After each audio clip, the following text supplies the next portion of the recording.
Some inventions quietly disappear into history, while others become so influential that we eventually forget where they began. Today's vehicle belongs firmly in the second category. Long before luxury motorhomes filled highways across America, long before fifth-wheel campers became a common sight behind pickup trucks, one remarkable inventor had already imagined a completely different way to travel. His name was Glenn Hammond Curtiss, and although most people remember him as one of the pioneers of aviation, few realize that he also helped shape the future of recreational vehicles. The incredible machine you're looking at today is known as the Curtiss Aerocar, paired with its beautifully restored 1938 Chevrolet tow vehicle. Together, they form one of the most elegant and technologically advanced travel combinations ever created. Looking at it today, it's difficult to believe that this masterpiece was conceived nearly a century ago. In many respects, it offered ideas that wouldn't become common until 40 or even 50 years later. This isn't simply an old trailer behind an old truck. It's one of the earliest examples of luxury road travel engineered with the same attention to comfort, aerodynamics, and design that wealthy passengers expected from private railroad cars or luxury yachts. To understand why the Aerocar was so revolutionary, we first need to meet the extraordinary man behind it. Glenn Curtiss was already an American legend long before he built a single travel trailer. During the early 1900s, he became one of the world's fastest motorcyclists, earning the nickname the fastest man on Earth after setting a land speed record of over 136 miles per hour on a V8-powered motorcycle in 1907. Soon afterward, Curtiss shifted his attention toward aviation and became one of America's greatest aircraft pioneers. His airplanes broke records, trained military pilots, and helped establish the foundations of the American aviation industry. By the 1920s, Curtiss had achieved enormous financial success, allowing him to pursue projects driven not by necessity, but by imagination. One of those projects involved rethinking automobile travel itself. He believed that long-distance road trips should be relaxing rather than exhausting. Instead of forcing passengers to sit for hours beside a noisy engine, he envisioned a completely different concept.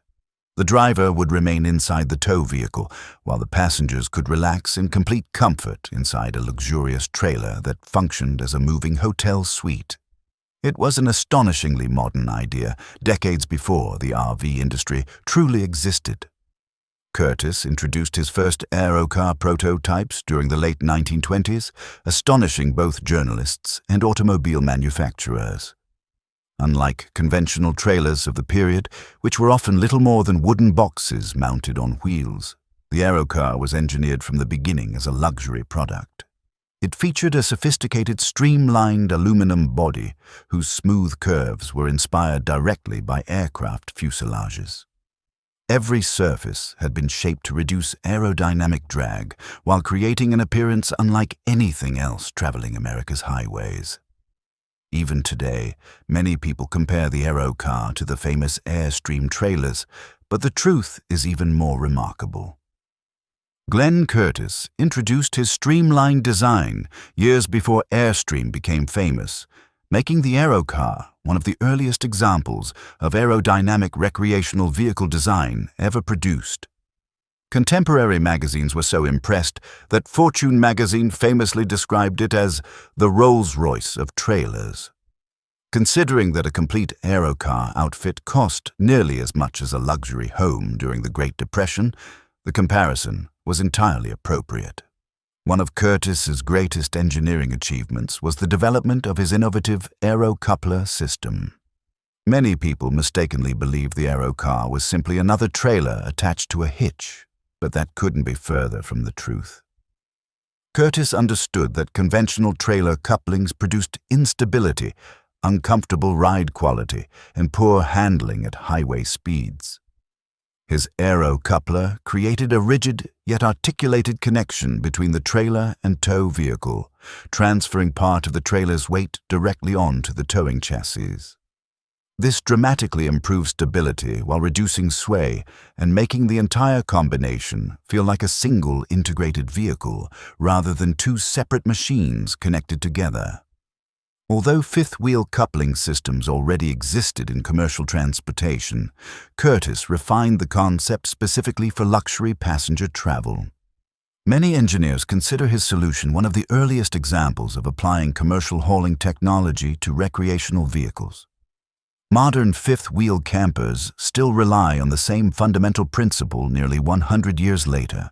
The Aerocar itself measured nearly 20 feet in length, yet stepping inside felt more like entering an elegant Pullman railway carriage than a camping trailer. Rich hardwood cabinetry covered the interior. Polished aluminum trim reflected the light streaming through carefully positioned windows, and upholstered furniture created an atmosphere of remarkable sophistication. The rear section converted into comfortable sleeping accommodations, while the central living area served as both dining room and lounge. A compact but fully functional kitchen included a stove, sink, refrigerator, storage cabinets, and food preparation surfaces. There was even a private bathroom equipped with a toilet and shower, luxuries almost unheard of in portable travel accommodations during the late 1920s and early 1930s.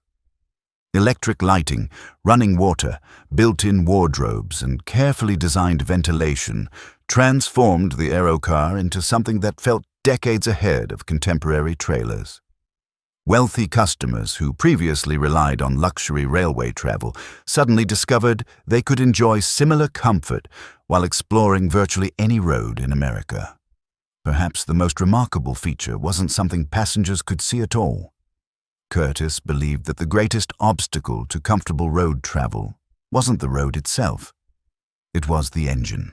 Contemporary automobiles were noisy, hot, and filled with vibration. By separating passengers from the tow vehicle, he effectively isolated them from nearly all mechanical noise. While the driver concentrated on steering, guests inside the Aerocar could read books, play cards, enjoy meals, or simply relax while watching the countryside glide past enormous panoramic windows. Some Aerocar models even featured an internal communication system, allowing passengers to speak with the driver without leaving the trailer.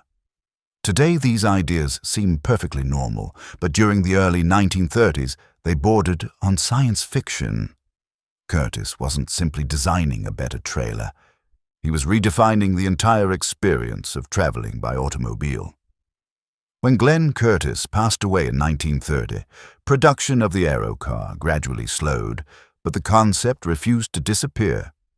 Over the following years, several beautifully updated Aerocars continued to appear, including the spectacular combination most enthusiasts recognize today: a streamlined Aerocar paired with an equally elegant 1938 Chevrolet tow vehicle. Unlike ordinary trucks converted into tow vehicles, this Chevrolet was carefully designed to complement the trailer aesthetically. Rather than competing for attention, the truck and trailer appeared to flow seamlessly into one another, creating what many historians consider one of the most beautiful towing combinations ever assembled. The 1938 Chevrolet chosen to pull the Aerocar was far more than an ordinary truck wearing attractive bodywork. It began life as a Chevrolet commercial chassis, but over the years it evolved into a rolling masterpiece that perfectly matched the elegance of the trailer behind it. The beautifully sculpted fenders, sweeping running boards, polished chrome, and period-correct details create the illusion that truck and trailer left the factory together, although much of what we see today is the result of an extraordinary restoration. Under the hood sits Chevrolet's legendary 216 cubic-inch Stovebolt inline-six, one of the most respected engines of pre-war America. Equipped with a dual carburetor Ellis intake manifold, split exhaust headers, and a carefully tuned ignition system, the engine delivers noticeably better breathing than the original factory specification while maintaining its unmistakable vintage character. Although output remained relatively modest by modern standards, around 90 horsepower, the Stovebolt was never designed to win drag races. It earned its reputation by doing something far more important, running day after day with exceptional reliability. Owners often joked that the engine would wear out several drivers before it wore out itself, and countless Stovebolt 6s remained in service for decades. Power is delivered through a 3-speed manual transmission to the rear wheels, exactly as a heavy-duty Chevrolet of the late 1930s should be. Driving this combination isn't about speed. It's about smooth, confident progress while pulling one of the most elegant trailers ever built. Even more impressive than the mechanical package is the way the truck and trailer work together visually. Modern pickup trucks often look oversized compared to the trailers they tow, but the Curtiss combination achieves perfect balance. Every curve of the Chevrolet seems to continue naturally into the flowing aluminum body of the Aerocar. The streamlined fenders echo one another, the roof lines complement each other beautifully, and the proportions create the illusion of a single, continuous vehicle stretching nearly 40 feet from front, bumper to rear. That harmony wasn't accidental.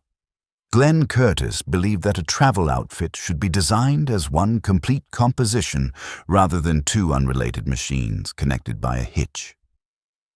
Looking at the Aerocar today, it's difficult to argue with his philosophy. Even among the world's most expensive custom motorhomes, very few possess this level of visual elegance. It's one of those rare designs where people stop taking photographs after a few minutes simply because they can't decide which angle looks best. Every side seems like the right side. One story perfectly demonstrates just how revolutionary the Aerocar really was. During promotional tours, Curtiss would often invite reporters to ride inside the trailer while another driver handled the Chevrolet. Journalists expected a noisy, uncomfortable experience similar to every other trailer they'd encountered. Instead, they were astonished by the quietness. Without an engine directly beneath them, conversations could take place at normal volume, meals could be enjoyed without constant vibration, and passengers could read newspapers in comfort while watching America pass by through large windows. In an age when most automobiles bounced violently over rough roads and filled their cabins with mechanical noise, the Aerocar offered an entirely different philosophy of travel. Curtiss believed that the journey itself should become part of the vacation rather than something passengers simply endured to reach their destination. That idea has become the foundation of the modern RV industry, yet very few people realize it was being demonstrated nearly a century ago. Although the Aerocar attracted enormous attention wherever it appeared, timing ultimately worked against it.